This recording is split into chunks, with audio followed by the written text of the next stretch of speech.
Welcome to Coach's Corner, everyone. Thanks for watching the show. I'm your host, Coach Tripp, former player and coach myself, high school, Kerry Goode and Faithful Servant. That's right, every Monday night I do with my old teammate, Kerry Goode. We deep dive into his book, Goode and Faithful Servant, Goode, Goode and Faithful Servant.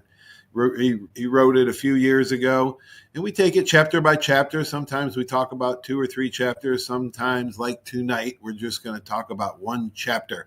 That's right. This episode is brought to you by Ronnie's Car Wash.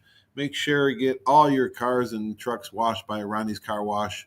We're going to deep dive into this. Actually, Kerry has an opening this week, so we'll listen to him before we give you the subject of the night. Hello, radio and internet audiences. I hope this message finds you all well and basking in the glow of a joyful 4th of July weekend. Whether you spent it surrounded by family, flipping burgers, watching fireworks light up the sky, or simply soaking in a quiet moment of peace, I pray that it was filled with the pleasure and pride that Independence Day brings. This celebration reminds us not just of freedoms won, but of the strength we hold in community, resilience, and the right to dream boldly. May the spirit of independence continue to inspire you not just on July 4th, but every day you rise to meet life with courage and purpose. Thanks for tuning in and being part of this moment. Let's keep the flame of connection and freedom burning bright. All right, let's do that, Kerry. Thanks for that opening. Kerry Goode, as you may well know, has ALS, Lou Gehrig's disease. They gave him 2 to 4 years. I think he's on year 11. And he is totally handicapped, has need breathing tube to help him breathe, cannot eat or talk. He cannot talk. He lost his voice a couple years ago, but with AI technology, he thinks his words and answers into the computer and he'll spit it out in his own voice. Yeah, thank God for that. We've been waiting about a year to do this show. And I guess we've been doing it about 8-10 months now. Time flies. These are all in Kerry's words. So we're going to deep dive into one chapter tonight. It's called Rich and Poor, day 84 in his book, because he divides his chapters up in the days, about 196 days. So let's get going. These are all in Kerry's words. And then I just ask the questions at the end. So let's get going. Hope you enjoy it. In my lifetime, Kerry says, I experienced both poverty and luxury. Compared to some people, my life is comfortable, but compared to others, I have nothing. As an NFL player, I was what most considered rich. But a divorce and a loss of job sent me crashing down to earth once again. And just as I gained a comfortable life, I was diagnosed with ALS. It has not only taken away my ability to walk, talk, and care for myself, but it has also left me with no benefits or savings. Being poor is hard. You struggle at times to make ends meet. You have to do without basic things that others consider necessities. Most people think that being broke is the worst and there couldn't be any advantage. But here are a few things I've learned during my roller coaster ride. When you are poor, you learn to make do with what you have. You also know how to do without. When you are poor, you do not feel the need to keep up with the Joneses. The biggest advantage is that handling adversity will make you much stronger. However, wealth is often considered to be a negative because it can become an idol that acts as a barrier between people and God. Somehow we forget these possessions are only temporary and lose focus on what is eternal. But take heart. On their deathbeds, people notoriously discount the wealth they have amassed. And instead, they look back at their relationships and remember the small, priceless moments, even after an entire life spent buying things and chasing bucks. All that really matters in the end is who you loved. Don't work yourself to death, just go to hell. Wow, Kerry. Those strong words, they're so true, so elegantly put. My first question for you tonight is, Kerry, let's dissect this chapter a little bit more. Like yourself, I have been NFL rich and poor.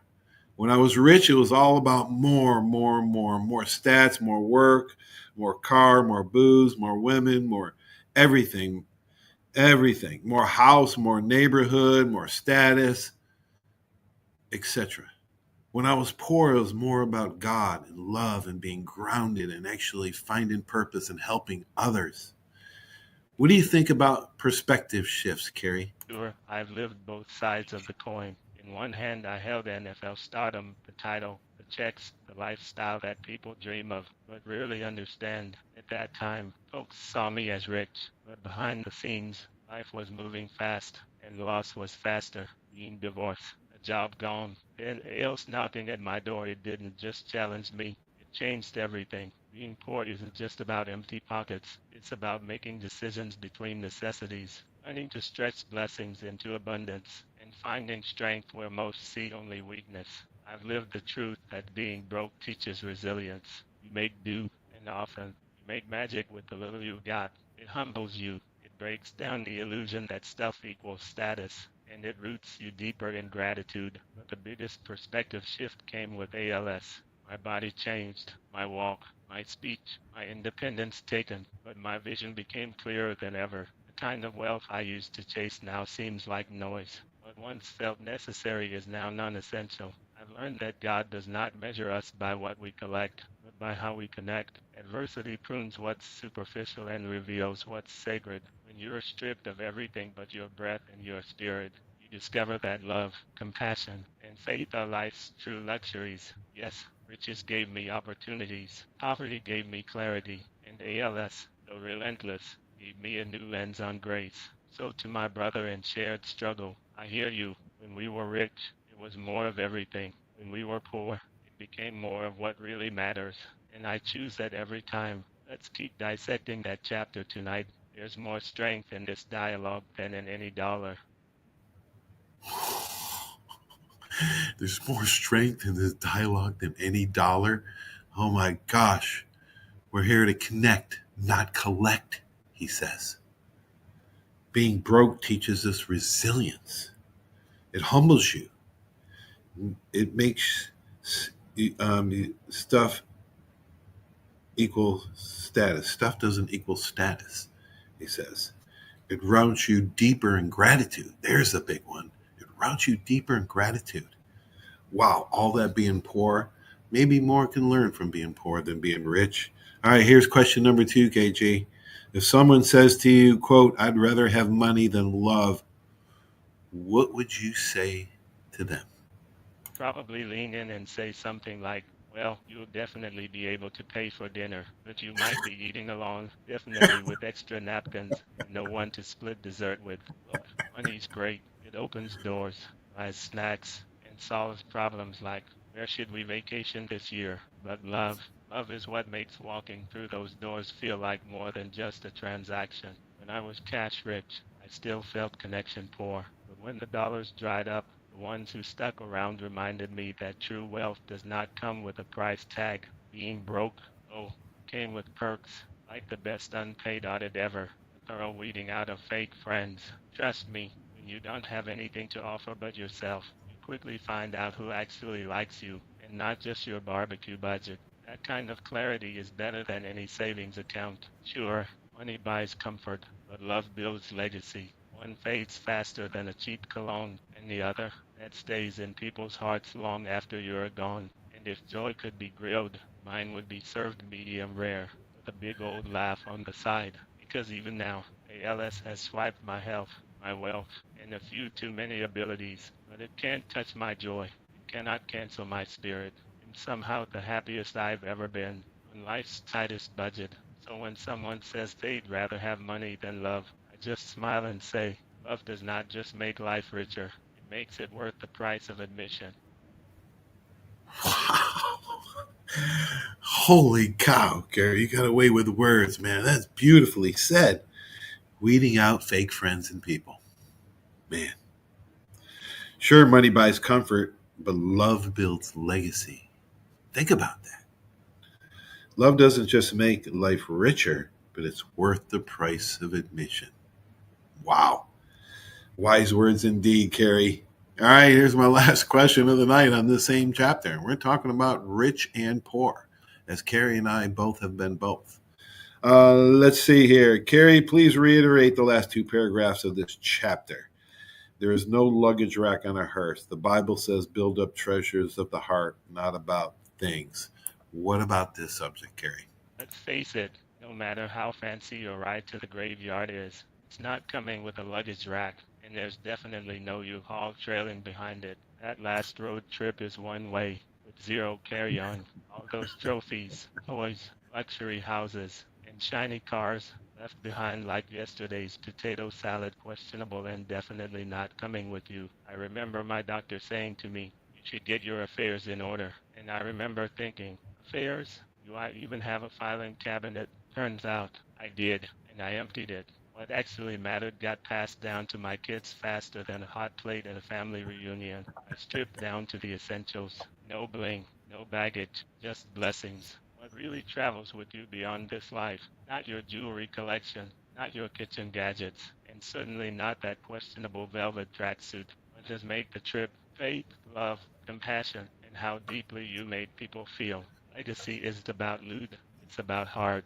The good book tells us, store up treasures in heaven, not rust prone, moth bitten, garage clutter that won't even sell at a yard sale. When the final buzzer goes off, they're not counting your square footage or your bank balance. They're replaying your highlight reel of kindness, grace, and that one magical barbecue sauce that had folks asking if it was divine intervention. So stop chasing closet space and start chasing soul space. Fill up hearts, reach out hugs, and if you've still got those secret recipes locked away, go ahead and release them one more time to the people, because heaven will have the best food imaginable, or you will be the only thing cooking in hell. God's well done is a lot different than well done in hell.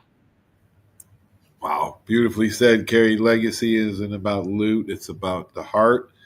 So stop chasing closet space and chase soul space, he says. Wow, there's nothing more. There is more strength in this dialogue than any dollar. Wise words, Kerry. Man, well, thanks for a great show. This is one of my favorite shows.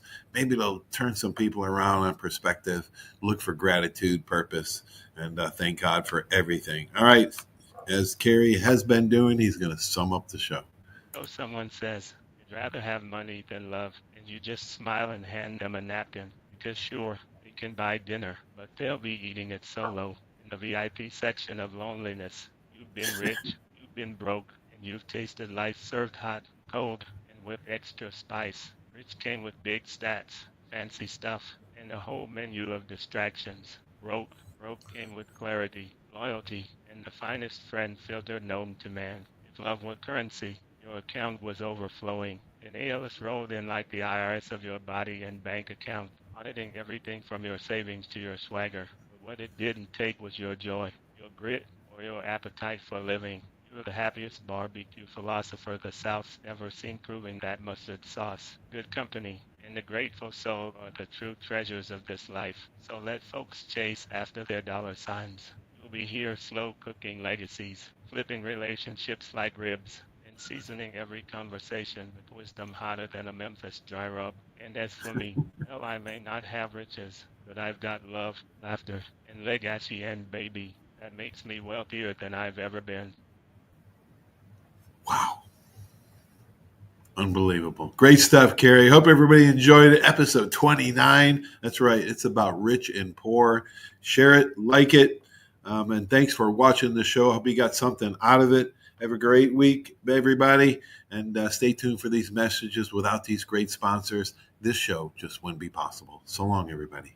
Arbitrium Consulting for all your fencing, landscaping, pressure washing, tree trimming needs. Call 850-483-0350 for your free estimates. Serving Pensacola, Gulf Breeze, Navarre, Fort Walton, Destin, Perdido, Gulf Shores, Foley, and the entire Gulf Coast. Arbitrium Consulting is owner-operated, fully licensed and insured. Call today, 850-483-0350, the official landscaper of Coach's Corner. For 30 years, you have seen the Orange Beck signs all over the Gulf Coast listing a property for sale or lease. Beck Partners is your trusted advisor in commercial real estate, property management, commercial and personal insurance. Senior Vice President David Valletto has been with Beck Partners since 1989. Take advantage of his wealth of knowledge by calling him today at 982-7352. 982-7352. Extensive experience in all aspects of leasing, sales, management, and site selection will make sure your expectations are exceeded. My name is Steve Reynolds. I'm the manager and owner of Cordova Lanes, and we help keep your mind out of the gutter. Cordova Lanes is part of the community of Pensacola. Being here for 43 years, we've entertained more people than any other bowling center in the city. We sell fun for a living. Cordova Lanes is located at 2111 Airport Boulevard in Pensacola, behind Cordova Mall. Come on out and see us at Cordova Lanes Bowling Center. Thank you. Did you know there's a place where you can get good neighbor service and surprisingly great rates on your home and auto insurance? Yep, and that place is, ta-da, State Farm. Here's the deal. State Farm agent Will Rentschler is your go-to agent in Pensacola, Florida for the service you deserve at the price that you want. So stop shopping around. State Farm agent Will Rentschler has you covered. Call 850-433-4678 for your surprisingly great rates today.